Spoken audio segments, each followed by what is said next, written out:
السلام عليكم، تحياتي لكم جميعا متتبعي مغاربة الوحدة الترابية أينما كنت.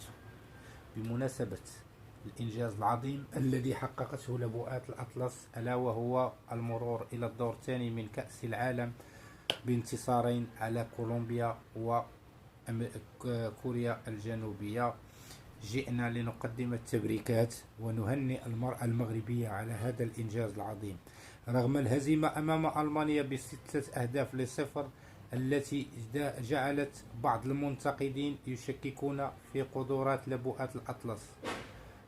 أبت اللبؤات على أن تكتبن التاريخ، وتلك الهزيمة لم تزدهم إلا إصرارا على تأكيد الذات وأنهم الأفضل، وأنها مجرد كبوة فرس أو كبوة جواد كما يقال، لا أقل ولا أكثر.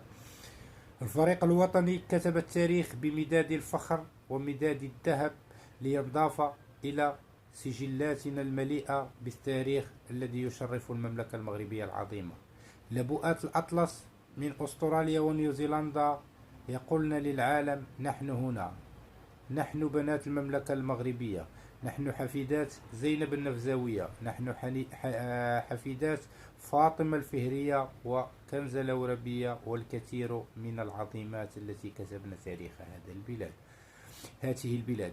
المغرب اليوم بهذه المشاركة ليس مجرد تأهل فقط.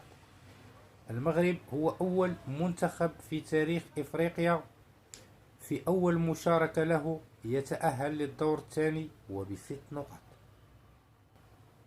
هذا الإنجاز يعتبر أول إنجاز في تاريخ الكرة العربية بين عرب آسيا وعرب إفريقيا، وانتصارين كذلك.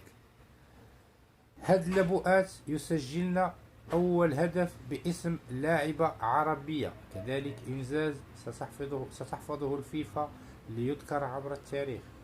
حتى على مستوى الحجاب، اللاعبة المغربية هي أول لاعبة مغربية ترتدي الحجاب في كأس العالم للسيدات.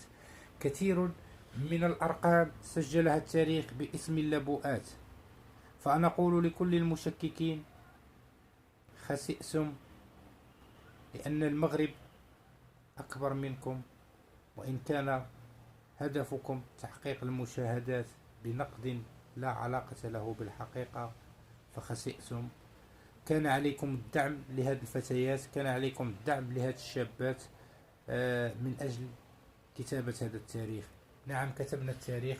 شكرا للجامعة الملكية المغربية، فشخص السي فوزي القجع اللي جهز كل الظروف لهذا الحدث. ربما 3 سنوات من العمل في الخفاء أعطت البوادر من خلال كأس إفريقيا الأخيرة التي نظمت بالمغرب، واللي كان المغرب وصيف الجنوب إفريقيا.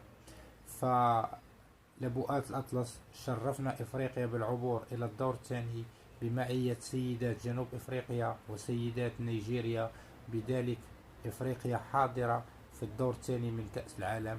مقابلتنا المقبلة أمام ديكة فرنسا بمدربهم الثعلب إيرفي رونار الذي يعرف الكرة المغربية جيدا، وأنه درب المنتخب الوطني المغربي وشارك معه في مونديال روسيا.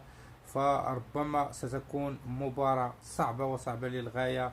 نتمنى أن يكون الفوز حليفنا لنرد الصاع صاعين على ما حدث في قطر من مؤامرة تحكيمية سيذكرها كذلك التاريخ.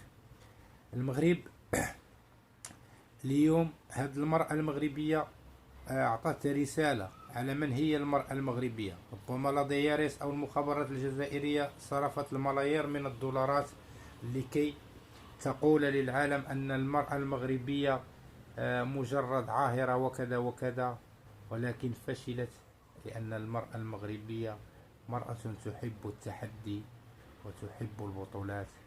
فشكرا للمرأة المغربية.